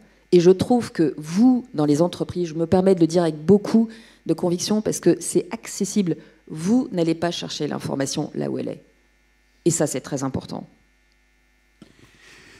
Lucas, je me tourne à nouveau vers vous. Le Global Compact a publié récemment un document Communication on Progress, communication sur le progrès, qui est un outil donc de reporting, une méthodologie de reporting, qui donc s'impose à toutes les entreprises qui sont membres du Global Compact. Alors, est-ce que vous pouvez nous en dire plus? Donc, c'est un questionnaire qui intègre environ 70 questions, qui est donc un outil de reporting. Alors, je dis aussi que la FJE, au travers de son groupe Expert Compliance, a travaillé aussi un peu pour revoir en fait, la mise en cohérence ou le référentiel avec les textes français. Alors, ça, c'est une chose intéressante. Est-ce que vous pouvez nous en dire plus?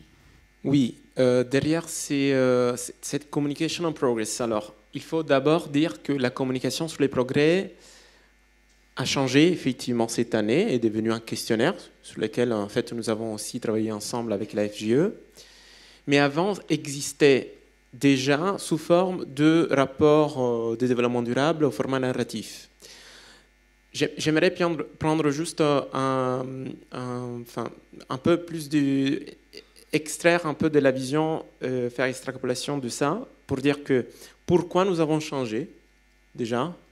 Parce qu'on a souhaité transitionner vers un questionnaire, parce que nous sommes dans un contexte de fragmentation. Quand on dit fragmentation, on dit aussi effectivement multiplication des communications, des reportings, et donc implicitement, on parle des langages différents. On a la chance qu'en Europe, en fait, aujourd'hui, on va vers quelque chose de un peu plus standardisé. Mais les Global Compact qui s'adressent au monde entier, ils souhaitent en fait remettre sur la table quel est le langage universel. Les langages universels, on l'a dit, ce sont les 10 principes qui se basent sur la Déclaration des droits de l'homme, Convention internationale du travail, Déclaration de Rio, etc. Donc des documents onusiens qui ont été en fait acceptés et reconnus par tous les États en fait, des Nations Unies. Donc, je pars de là pour dire que on a souhaité donc redire aux entreprises voici les standards universels, qui n'est pas un standard extra-financier, absolument pas, mais l'entreprise, par le biais de la communication sur les progrès, essaye de traduire en langage universel ses actions et les principes sur lesquels elle s'engage. Donc, pourquoi on parle de ça? Parce que, en fait, on voit on parle de plus en plus de polycrise, et après je vais revenir au cœur de la question. Mais les problèmes est là, parce que les entreprises, aujourd'hui, elles sont d'un côté pressées de faire des actions concrètes. De l'autre côté, il y a la société civile qui les juge, toutes les parties prenantes. Il y a une situation géopolitique qui se complique. On les voit déjà en Europe, mais partout dans le monde. Et donc, il y a ces besoins de dire, en fait, si nous devons aller transformer la chaîne des valeurs, ça va être déjà compliqué parce qu'on va peut-être travailler sur des valeurs différentes. Donc, du coup, les rappels aux principes universels, aux valeurs communes. Pourquoi on parle des transformations? Parce qu'il y a effectivement l'urgence climatique, mais on ne doit pas oublier la transition. Aux Nations Unies, on parle de transition juste. Et en fait, en Europe aussi, on parle de transition juste. Pourquoi? Parce que la transition verte va forcément créer en fait du désordre. Et c'est pour ça que la Banque Centrale Européenne parle de soit transition désordonnée, soit des transitions harmonisées, ordonnées. Et l'entreprise, pour anticiper ça, elle va regarder comment elle peut effectivement faire redescendre dans sa chaîne des valeurs des règles, des codes de conduite, des processus qu'elle peut entre guillemets, imposer à ses fournisseurs qui sont aussi dans d'autres pays dans le monde. Des pays qui ne suivent pas forcément les règles européennes. Et donc, voici les besoins de transitionner vers une communication sur les progrès qui parle à tout le monde, qui soit un questionnaire standardisé, parce que grâce à cela, l'entreprise elle pourra aussi aller regarder qu'est-ce que leurs fournisseurs font dans les pays en question. Bon. Qu'est-ce qu'on va en fait, faire avec ces questionnaires? On l'a vu avec la FGE. On va poser 70 questions très précises sur des indicateurs aussi clés que l'on peut retrouver aussi dans plein d'autres référentiels. Donc on n'invente rien, on prend les référentiels existants et en fait on pose une question sur la base de cela et on va leur demander qu'est-ce qu'ils font sur les droits humains, l'environnement, etc. Étant donné que nous sommes une initiative mondiale, les entreprises vont aujourd'hui apprécier ce travail parce que les entreprises qui sont là depuis 20 ans, elles vont pouvoir voir qu'est-ce que leurs fournisseurs font en termes de progrès. Et en termes de progrès, parce qu'en fait, effectivement, on passe d'une ère de sensibilisation à une ère de redevabilité. Et ça, effectivement, aujourd'hui, ça a été incarné par ces nouveaux questionnaires. Est-ce que cela il est très différent de, par exemple, la CSRD ou la taxonomie, etc. Alors moi, je dis non. En fait, déjà, ce sont deux choses différentes parce que nous, en fait, c'est une communication sur les progrès que l'entreprise souhaite communiquer à toutes les parties prenantes. C'est une communication publique. Les données sont publiques. Et en fait, l'entreprise, grâce à cette communication sur les progrès, elle peut aussi voir quel est son progrès vis-à-vis des principes directeurs de l'ONU ou de l'OCDE. C'est-à-dire que demain, l'entreprise, elle devra justifier de respecter, on appelle de minimum safeguards, par exemple, dans la taxonomie, qui vont aller chercher si l'entreprise respecte les droits humains, avant tout de réduire les émissions CO2. Dans la SFDR, par exemple, on demande quel est le pourcentage de violation des principes du pacte mondial, et ce n'est pas fait pour rien, parce qu'effectivement, la société civile, nous, vous tous, quand on va acheter un produit financier pour la retraite, par exemple, on ne sait pas ce qu'il y a derrière. Et je reviens aussi au Océan Climate. En fait, tout ça est aussi c'est aussi une conséquence de quand on parlait il y a quelques années des crises des valeurs, crises démocratiques. L'entreprise, en fin de compte, quand elle est publique, elle va devoir justifier devant une assemblée qui est juge du management sa stratégie. Les Océan Climate, en fait, c'est une conséquence de cette crise démocratique qui se répercute même à l'intérieur de l'entreprise. Donc, dans ce contexte qui est très troublant pour un certain nombre d'entreprises, les repères, nous les voyons. Et nous les avons aussi, nous on les propose depuis 20 ans et on est très ravis que aujourd'hui ça s'est traduit aussi en réglementation, en droit, en hard law. Parce que les entreprises qui étaient là depuis 20 ans, aujourd'hui, et qui ont déjà fait cet exercice de la communication sur le progrès, ils ont déjà mis en place un certain nombre de choses et se retrouvent beaucoup plus à l'avance. Et ils arrivent à comprendre qu'est-ce qu'il est les dialogues des parties prenantes et comment ils peuvent communiquer de façon très transparente par cette communication sur les progrès. On reviendra tout à l'heure sur la question de la compatibilité avec les autres, avec notamment ces directives CSRD. Ça, c'est un point extrêmement important. Mais je laisse la prochaine question à Dominique. Oui, un petit point d'étape, parce que vous avez abordé des points essentiels pour les entreprises qui doivent aujourd'hui mettre en place ce rapport extra-financier. Ce rapport de durabilité, ce sont les indicateurs. Vous avez des indicateurs, les agences de notation en ont d'autres. En fait, chaque entreprise a son indicateur et surtout, on s'aperçoit qu'en ce moment, nous manquons un peu d'indicateurs harmonisés. Nous attendons beaucoup de l'EFRAG et pour l'instant, ça ne sort pas. Alors Jean-Marc, comment vous voyez-vous, d'un point de vue opérationnel, les entreprises faire des choix dans tous les référentiels existants à l'heure actuelle Quels sont ces référentiels? Si vous pouvez nous donner quelques pistes de réflexion et quelques pistes de réflexion pour l'avenir. De réflexion et de questionnement que l'on a, effectivement. Dès lors, si on se pose la question du choix à faire, ça veut dire qu'il y a un choix à faire, il y a plusieurs options, il y a plusieurs référentiels. C'est bien ce qui est dommage, qu'on apprécierait dans la fonction achat, de même que les investisseurs, dès lors qu'ils veulent investir dans une entreprise. De la même façon, les achats, dès lors que je veux faire une évaluation, une sélection d'un fournisseur, j'aimerais pouvoir me référer à un référentiel unique, je dirais, qui me parle et qui me permette de comparer les différents fournisseurs. Voilà, si je reprends l'exemple de l'ISO 9001 que j'ai pris tout à l'heure, il était facile à une époque, une direction à l'achat, je dis je ne veux travailler qu'avec des fournisseurs qui sont certifiés ISO 9001. Aujourd'hui, je ne peux pas. Je n'ai pas ça entre les mains. Je crois que c'est François qui a fait référence à l'ISO 26000, juste pour redire, effectivement, dès lors qu'une entreprise voulait vraiment déployer une démarche RSE, elle, bien souvent, utilisait cette méthodologie de 26000. Elle a cette particularité, et je crois que c'est la seule norme ISO qui n'est pas certifiable. Voilà, ils n'ont pas réussi à se mettre d'accord, elle n'est pas certifiable.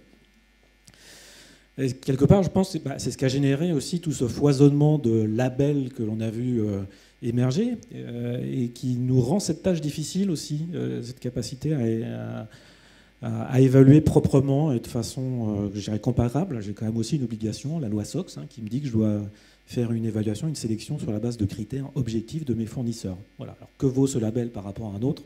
C'est pas forcément évident, c'est compliqué. Et donc, dans ce sens-là, je ne sais pas si je vais les citer, parce que déjà, avec tous les acronymes qu'on a donnés, ça va peut-être ajouter au mal de crâne, mais bon, on a aussi cité, bien sûr, les organismes d'évaluation, EcoVadis, des certifications Bicorp, PME+, engagé, Lucie, machin, etc. Voilà, qui sont des choses que je vais pouvoir intégrer dans ma stratégie d'achat, mais que je vais faire de façon assez ciblée à chaque fois et qui nécessitent quand même un gros effort au sein des directions, parce que lire des PEF des entreprises, c'est quand même assez long, donc nécessité d'avoir une information un peu digérée, d'où l'intérêt d'EcoVadis, voilà, et aussi de l'intelligence artificielle demain qui nous apportera des éléments, à la fois sur l'évaluation des risques. Il y a des gens qui font de la consolidation de notation, même pour avoir cette vision beaucoup plus large, multidimensionnelle, que l'on a du reporting. Alors, qu'ajouter là-dessus, je dirais... Alors, qu'attendons-nous de l'EFRAG? Alors déjà, pour dire l'EFRAG, bien sûr, tout le monde connaît l'EFRAG, c'est cet organisme qui va dire, on conseille la Commission européenne pour la mise en place des standards. Et donc, c'est ce qui devient aujourd'hui les ESR. Je veux dire, qu'est-ce qu'on attend de l'EFRAG? On attend de l'EFRAG, je peux dire, de la simplification, de l'harmonisation. Alors, simplification, c'est peut-être pas le terme, plutôt de clarification. Alors, les ESRS tels que nous sont présentés aujourd'hui vont apporter... effectivement, sont beaucoup plus descriptifs dans les directives qui nous sont données. Donc, je veux dire, on est déjà beaucoup plus clair dans de ce qu'est l'attendu. Harmonisation, alors on n'a peut-être pas beaucoup évoqué, mais on parle beaucoup des règles européennes, françaises, mais il y a un grand débat aujourd'hui, un conflit aussi avec d'autres normes internationales, l'ISSB, hein, quand même, il y a des ponts à faire ici. Alors sur l'harmonisation, l'EFRAG, je sais qu'ils ont créé avec l'ISSB des liens qui permettent au moins d'essayer de se coordonner sur les directives qui sont prises l'un par rapport à l'autre. D'ailleurs, dans les dernières ESR qui ont été publiées, on a en annexe, hein, ils ont rajouté en annexe des documents de réconciliation avec le TCFD et avec l'IFRS. Voilà. Donc il y a la volonté quand même de dire, bon, attendez, ce que je vous dis là, vous allez trouver la même chose au chapitre Intel dans l'autre directive. Voilà. Donc dans le choix des entreprises à faire, il y a aussi cet élément-là qui est à prendre en compte.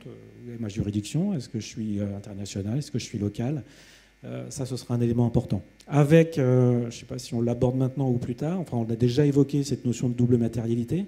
C'est quand même, c'est aujourd'hui un élément différenciateur important, clé, entre la CSRD, enfin les ESRS qu'on va avoir, et puis on va dire son équivalent US, les IFRS. Qui, eux, sont sur ces principes de simple matérialité, et donc CSRD qui sera sur la double matérialité. Double matérialité, enfin donc, effectivement, je ne sais pas si ça a été expliqué, mais ce qui veut dire qu'on doit reporter à la fois, si je puis dire ainsi, la sensibilité de l'entreprise à ce qui peut arriver de l'extérieur. Donc là, on parle de alors, je trouve très mal nommé dans cette double matérialité, de la matérialité financière, et l'autre matérialité qui est la matérialité d'impact, c'est-à-dire quels sont les impacts que l'entreprise va avoir vers l'extérieur. Donc sur tout son environnement, fournisseur, partie prenante, sociale, dans toutes ces dimensions. Et qui est un socle de la CSRD aujourd'hui, par rapport à ce qu'on disait tout à l'heure. Et où il y a des éléments qui sont quand même aussi très, très importants dans l'implication des parties prenantes. Je pense que ça a été mentionné tout à l'heure. Donc, moi, ça me pose quand même beaucoup de questions, cette double matérialité en termes d'achat, dans la responsabilité qu'on va avoir vis-à-vis de nos fournisseurs, dans ce que leur demande, et pas que les fournisseurs du rang 1, mais les fournisseurs plus loin. Donc, là, on peut imaginer que la due diligence dite raisonnable va s'appliquer, mais je suis assez curieux, on a parlé des contentieux tout à l'heure, donc je ne sais pas si ça va... Encore une fois, je ne suis pas juriste, mais est-ce que la jurisprudence qui va venir autour de ça va être importante pour nous à considérer? Voilà. Mais en tout cas, moi, ça nous pose aux achats beaucoup de challenges sur les moyens à déployer, sur les données de traçabilité à mettre en œuvre dans tout le réseau de fournisseurs qu'on est amené à gérer.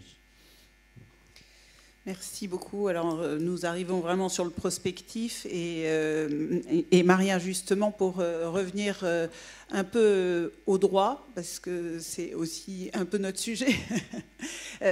Beaucoup de textes se profilent donc au-delà de la CSRD.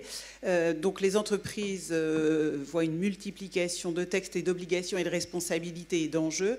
Est-ce que vous avez des préconisations à faire? Peut-être c'est le bon moment aux législateurs. On peut répondre en ce moment à un certain nombre de consultations, notamment sur effectivement ce texte qui vient d'être juste de sortir récemment, comme sur d'autres, comme aussi sur le paquet financier. Quelles sont les recommandations que vous pouvez faire et les réponses à ces consultations que vous pouvez formuler? Et moi, je dirais trois choses. Donc, la première, c'est il y a un besoin de cohérence dans les normes. Donc, la plupart des sociétés, ce n'est pas le cas des petites et moyennes entreprises. Peut-être les choses sont claires, ils vont faire ce que la loi européenne demande de faire, voilà.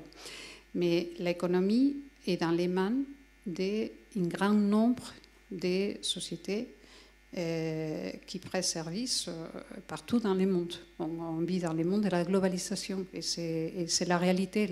L'économie aujourd'hui est une économie globale.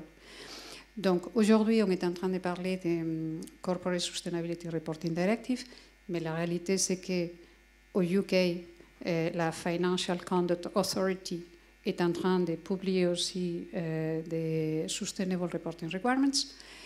Et aux États-Unis, la Security and Exchange Commission, ils ont déjà publié un plan ou certaines indications par rapport à un plan sur le climat. Et si on parle de Asie-Pacifique, je le disais il n'y a pas longtemps, je pense que c'était la semaine dernière, aussi certaines choses concernant Hong Kong. Mais ça ne sera pas seulement Hong Kong, ça sera les différents pays de l'Asie-Pacifique qui vont définir aussi des règles en matière de reporting. Donc, la première chose que j'ai à dire, c'est que si j'avais le législateur ou j'avais quelqu'un devant moi, ça serait de dire qu'il y a un vrai besoin de convergence. Et les entreprises, je pense qu'on est là, et je suis directrice juridique, donc en tant que directrice juridique, il faut que je dise qu'on est là pour être parfaitement compliant avec les règles. Mais il faut dire que parfois, les législateurs, ils nous font les choses vraiment très difficiles. Et je donne toujours le même exemple, parce que parfois les gens ne réalisent pas. Et dans les cadres des sanctions, et d'export contrôle. Certains parmi vous, vous savez qu'il y a eu 11 vagues de sanctions suite à l'invasion de l'Ukraine par la Russie.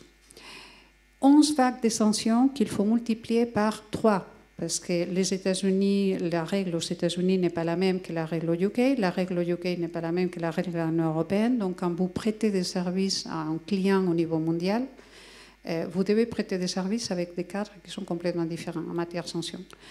Donc, les choses parfois deviennent vraiment très compliquées. Donc, la première chose, ça serait une nécessité de convergence qui nous permet aux entreprises de nous focaliser sur tout ce qui est, sur ce qui est le plus important, c'est la création de valeur d'une façon durable.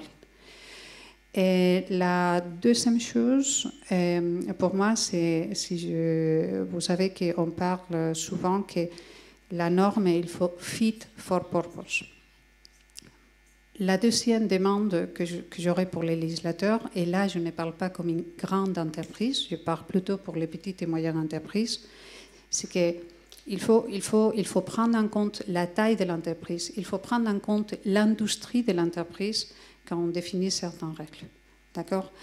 On ne peut pas faire les choses trop compliquées pour certaines entreprises parce qu'on risque d'impacter leur profitabilité et ça, ce n'est pas bon.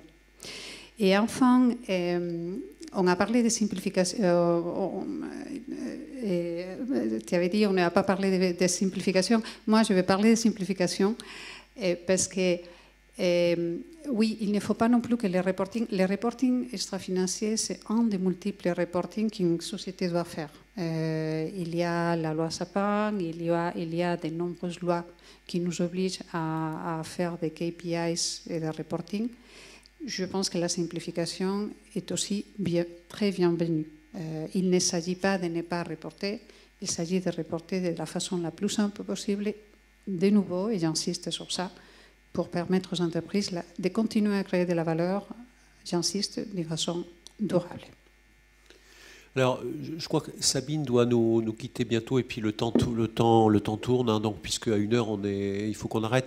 Donc je vais en fait me tourner vers Sabine pour Sabine vous poser une question pas simple, hein, mais je suis sûr ou te poser une question pas simple, mais je suis sûr que tu vas y arriver.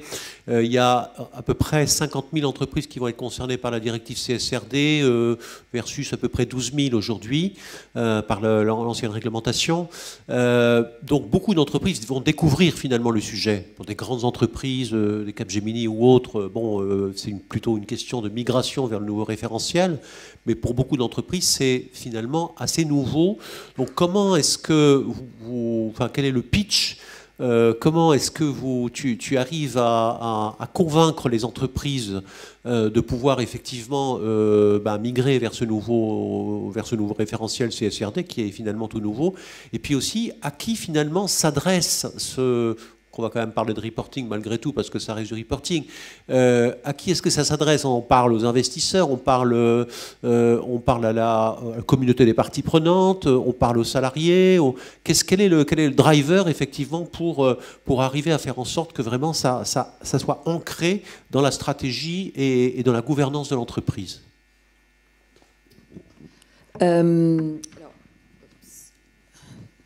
Bon, d'abord, même les petites entreprises savent qu'il se passe quand même quelque chose et qu'elles ont, pour pouvoir, j'espère, enfin, pour pouvoir se développer, j'allais dire survivre, vivre et se développer, donc plutôt viser à se développer, même si elles ont des phases au travers desquelles elles doivent survivre, elles savent qu'il y a un certain nombre de choses qui se passent.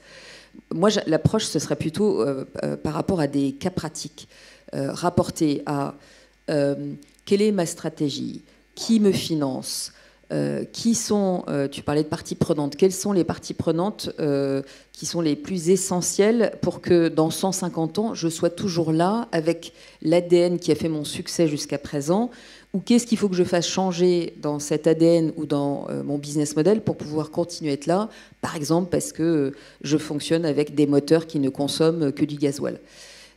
Voilà, je ne vais pas en dire davantage. Quand je dis on, l'État sait très bien que les toutes petites structures, elles ne peuvent pas faire des reporting ou répondre à 70 questions x 15. De la même façon que, je vais revenir à Moody's, je sais, j'ai quitté le groupe en octobre, mais je sais que, et on avait balancé vers cela, on a profondément modifié pour baisser la charge de travail sur les entreprises, le sujet des questionnaires. Voilà, parce qu'il y a aussi une capacité à capturer de l'information, notamment quand les reporting au travers des réglementations s'alignent, deviennent obligatoires et donc passent par des documents centraux à partir desquels on peut aller chercher les informations dont on a besoin. Donc vraiment, pour faire simple, c'est si je le rapporte à mon organisation, quelles sont les problématiques auxquelles je suis confrontée? Comment est-ce que je suis financée? Vous avez quand même beaucoup de banques et de compagnies d'assurance qui vous disent « Moi, je vais ou plus vous financer si vous continuez à faire telle chose. » J'étais l'autre jour dans une séquence de travail très intéressante avec des acteurs du secteur aérien et un des acteurs mondiaux du financement des avions dit de toute façon, nous, alors c'était à huis clos dans la préparation, mais je le partage là pour vous donner un peu, je suis sûre que ça se passe comme ça aussi dans vos organisations. Nous, le ESG, ça nous emmerde, de toute façon, on verra ça quand on aura le temps. Et là, une des très grandes banques qui était avec nous, en train de préparer la conférence, dit non mais ça va être embêtant ce que vous dites, parce que moi, demain, je ne vous finance plus. Donc, il faut partir des cas d'espèces, des cas d'usage, des cas pratiques, des use cases, vous les appelez comme vous voulez. C'est quoi ma stratégie, n'est-ce pas ? C'est quoi ma stratégie? Quelles sont mes problématiques? Où est-ce que j'ai des hard stops parce que je ne serai plus financé, je ne serai plus assuré, mes salariés ne veulent pas rentrer? Qu'est-ce que disent les jeunes là, quand vous allez sur les salons et qui disent « moi, je ne veux pas bosser avec vous ». Je suis allée à Vivatech, il y avait plein de jeunes sur le stand Total, je les ai interrogés. Les jeunes qui étaient sur le stand Total, ils disaient parce que, en fait, moi, bien sûr, il y a du bruit autour de Total, mais ce qui m'intéresse, c'est la promesse que Total change, et d'ailleurs, je travaille sur tel ou tel projet. Et je terminerai enfin en disant que tout ça, ça passe au-delà de la connaissance, et si on ne fait pas le travail nécessaire pour apprendre, comprendre, il y a un sujet, notamment en tant que juriste, mais je sais que notamment à la FGE et ailleurs au barreau, puisqu'on est dans la maison du barreau, il y a des efforts colossaux pour le faire. Je sais qu'Odile, tu le fais aussi au travers de tout ce travail au sein auprès de vos adhérents. Donc c'est je comprends, j'apprends et je regarde comment je projette mes sujets par rapport à ça. Et la deuxième chose, comment j'en parle? Comment j'en parle? Et je pense que sur le sujet de la confiance, vous disiez tout à l'heure, oui, mais le Say on Climate, c'est parce qu'à la base, il y avait une problématique de confiance. Comment est-ce que nous travaillons à générer cette confiance, non pas de façon défensive, mais de façon proactive? Parce que oui, il y a des efforts à faire, oui, ça prend du temps, oui, on ne peut pas passer de brown, brown, dark brown à green, green, green. D'ailleurs, si on fait ça, après, on est rattrapé par la patrouille, parce que c'est faux. Mais en même temps, on a envie de contribuer et de participer à créer une société plus durable. Et ça, je pense que là encore, de chacun d'entre nous doit partir cette conviction, cette volonté et cette contribution à faire bouger une croyance qui est que la maison brûle. Oui, c'est vrai, aujourd'hui, la maison brûle. Mais en même temps, heureusement, on peut faire autre chose que de la regarder brûler.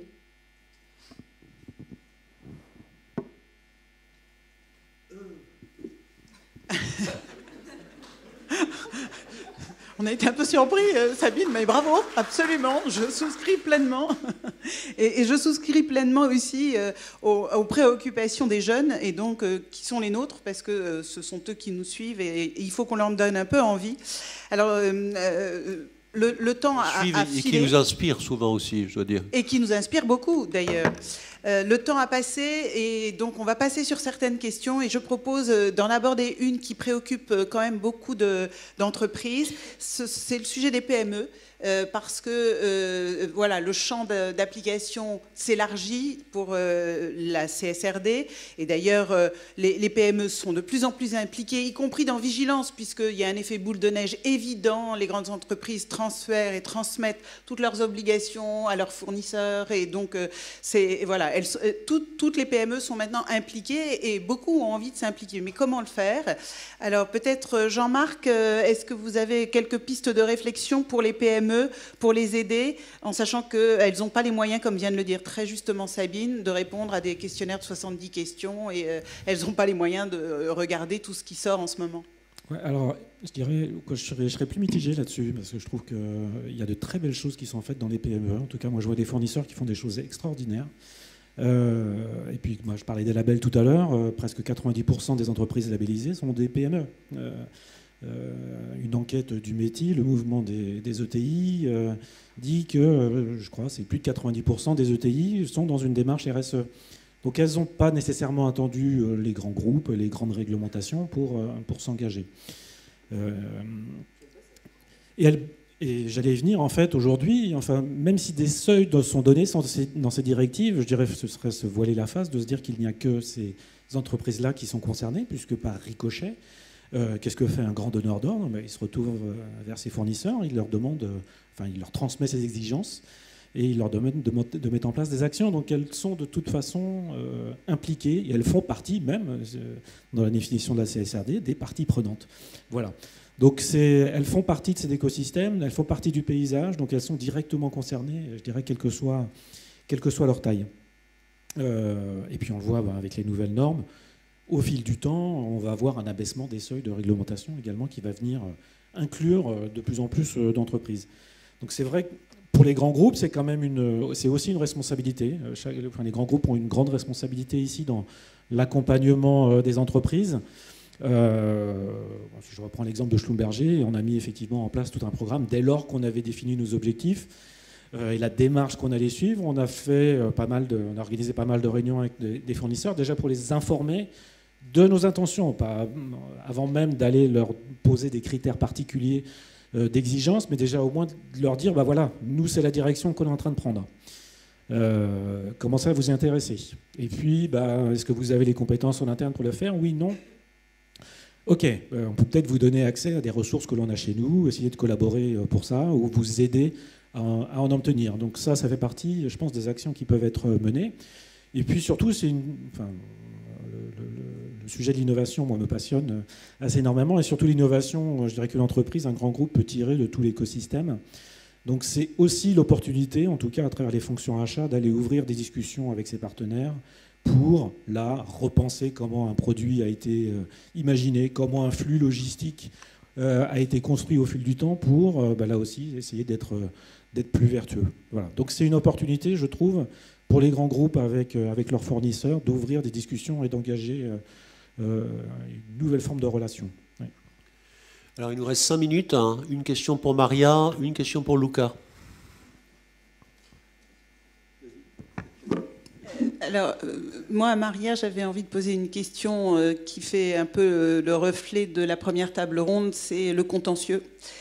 On reviendra sur le contentieux à l'avenir et probablement à l'automne avec une nouvelle séance parce qu'on vous remercie tous d'être venus nombreux et on voit que c'est un sujet qui intéresse et qui va intéresser de plus en plus et qui va intéresser de plus en plus parce que je pense qu'avec ces nouveaux textes, on peut anticiper de nouveaux contentieux. Est-ce qu'en 2 mots, on peut imaginer quelques nouveaux contentieux dans les mois à venir avec ces textes et ces nouvelles obligations et ces nouvelles responsabilités ? Et donc, pas dans les mois à venir, mais une fois que la nouvelle directive sera en place définitivement. Et il y a aujourd'hui, les sociétés ils prennent de forts engagements en matière ESG. Parce qu'aujourd'hui, je le dis dans ma introduction, et si on n'atteint pas nos objectifs, il y a un impact sur les prix de l'action et il y a un impact réputationnel. Donc on ne peut pas dire qu'à la date d'aujourd'hui, il n'a pas d'impact. Il y a d'impact qui peut être assez... un fort impact.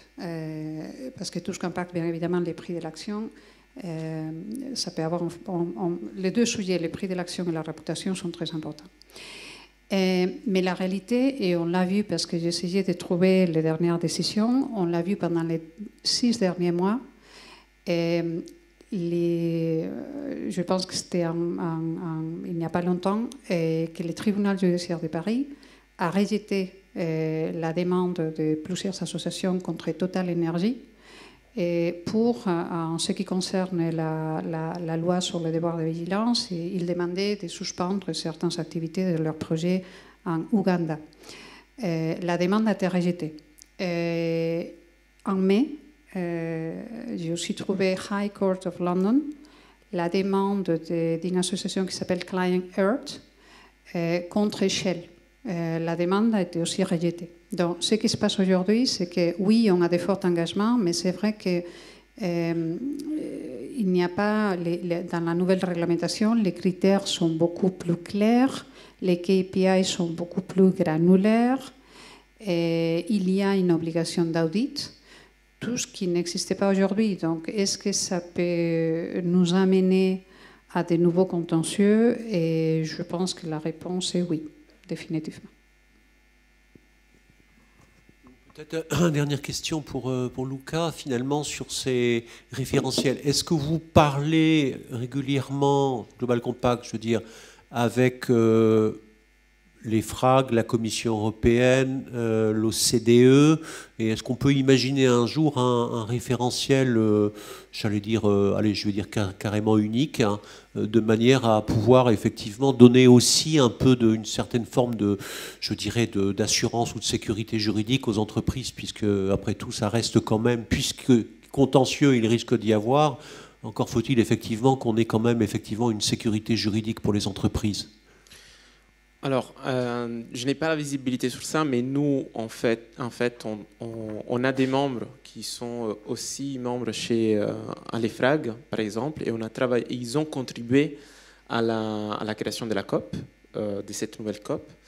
Déjà, ça, c'est un point. Et puis, le Pacte mondial, il se dotera d'un salarié à Bruxelles pour justement entamer cette discussion de plus en plus proche avec les institutions européennes. Donc on va chercher le dialogue et on va chercher ces rapprochements. On a aussi entamé des discussions avec l'OCDE, les PCN. Donc les PCN, en fait, il est là surtout là où il y a dans les pays membres de l'OCDE, en fait. Mais tous les autres pays, en fait, on ne sait pas trop. Donc là, le Pacte mondial a proposé vraiment un support aussi terrain sur ces pays. Et puis peut-être pour finir, sur les PME, parce que c'est un sujet qui nous tient vraiment à cœur, on a 60% des PME en France au Pacte mondial. Les sièges du Pacte mondial des Nations Unies ont fait une stratégie dédiée aux PME. Et en fait, on va tendre même vers un questionnaire COP dédié aux PME, parce que c'est là où on peut vraiment faire ressortir les plus des valeurs, des transformations. Beaucoup d'entreprises, elles ne sont pas encore justement au niveau. Il y a beaucoup de PME déjà qui sont au niveau et sont vraiment très exemplaires. Il y en a un certain nombre au Pacte mondial. Mais je voudrais juste rappeler que les PME en France font 3,9 millions de salariés. Les grands groupes, 3,4. Ça, c'est les chiffres ICE. Donc, c'est un sujet stratégique parce que c'est par la PME souvent qu'arrive l'innovation. C'est par la PME qu'on pourrait avoir les plus grands impacts, en fait, dans les chaînes des valeurs, mais pas que.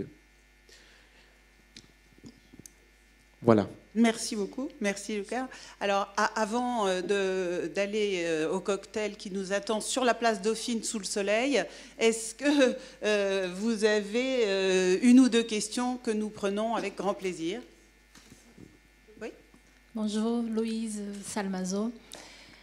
Sur la base de mon expérience dans le secteur cimentier, ce que j'ai vu, c'est que Bon, le ciment, ça ne voyage pas, hein, donc c'est vraiment une industrie locale.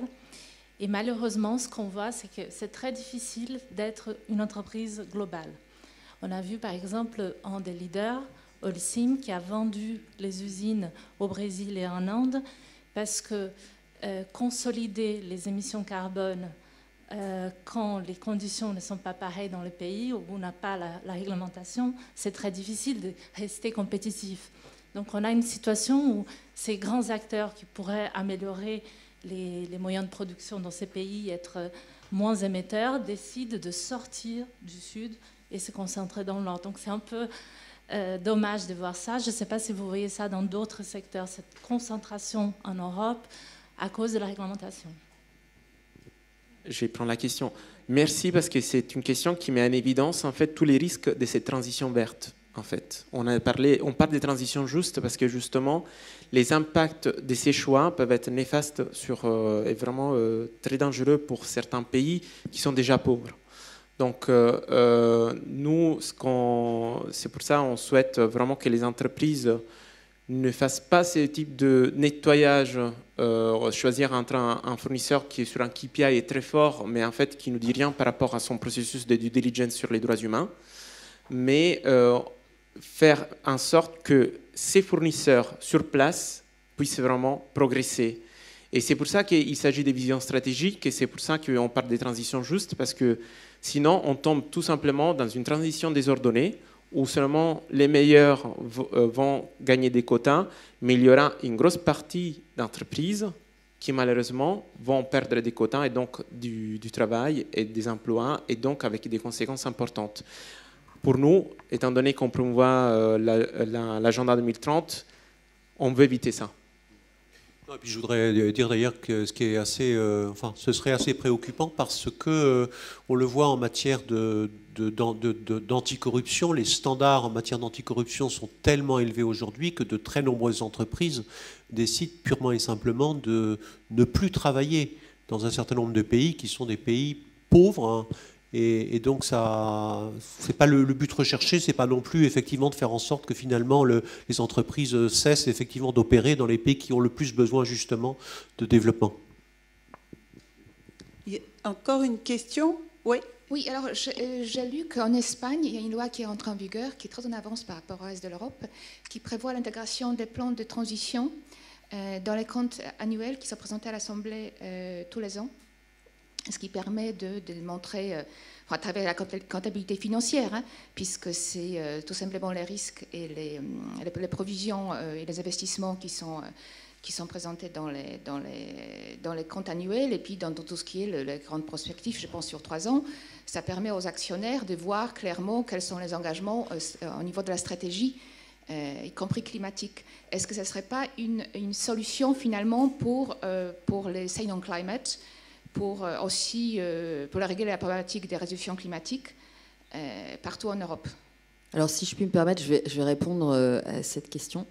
Un monsieur assez connu, qui d'ailleurs s'occupe, je crois, c'est dans quelques jours, de partager les résultats des travaux qu'il fait au niveau de l'ISSB, a justement voulu faire ça. Et donc on lui dit non, c'est un peu trop tôt parce que ça va nous obliger au niveau de l'ensemble de la place à faire quelque chose sur lequel on n'est pas prêt de produire la documentation. Oui, c'est un travail qui doit être fait. Ça fait des années qu'il y a des actions en cours. Moi, je me souviens de discussion à Bercy pour pouvoir intégrer dans les PNL ces éléments de valorisation. Ça va venir. Il y a déjà des entreprises qui le font. Hein. Donc oui, mais c'est très complexe. Il y a un sujet, je vais vous donner un exemple, puisque madame, vous parliez de l'activité du ciment tout à l'heure. Il faut quand même que vous sachiez que si nous était appliqué, là je parle des groupes cotés, mais ça vaut aussi pour les groupes non cotés, si on appliquait des grilles d'évaluation, de valorisation, on a parlé de value tout à l'heure, hein, mais là on n'est pas sur la value, on est sur la value, pas sur les values. Mais si vous appliquiez les critères de façon extrêmement stricte, brusquement, ce qui aujourd'hui vaut 300 dans votre PNL, demain il vaut moins 50 ou moins 100 ou moins 300. Donc c'est très complexe. Et c'est pour ça que ce travail de fond est en cours. Hein. Il y a beaucoup de mathématiciens qui travaillent. Il n'y a pas que simplement des gens qui sont des activistes dans l'âme de verdir la planète. Donc il y a des matheux. Voilà, il y a des gens au niveau de la réglementation aussi qui sont en train de réfléchir à tout ça. Mais on ne sait pas traduire aujourd'hui de façon non destructrice. Quand vous parliez de transition juste tout à l'heure, le principe de la transition juste, c'est d'intégrer dans le financement et la transformation des business models, d'intégrer dans l'entreprise les externalités négatives. Ça veut dire quoi? Ça veut dire que les prix augmentent. C'est-à-dire que vous devez monter vos prix pour pouvoir payer ce que vous êtes en train de changer. Bon, pas facile. Moi, je suis vraiment désolée parce que je dois m'en aller. Je vous salue et merci infiniment. Merci Sabine, merci infiniment.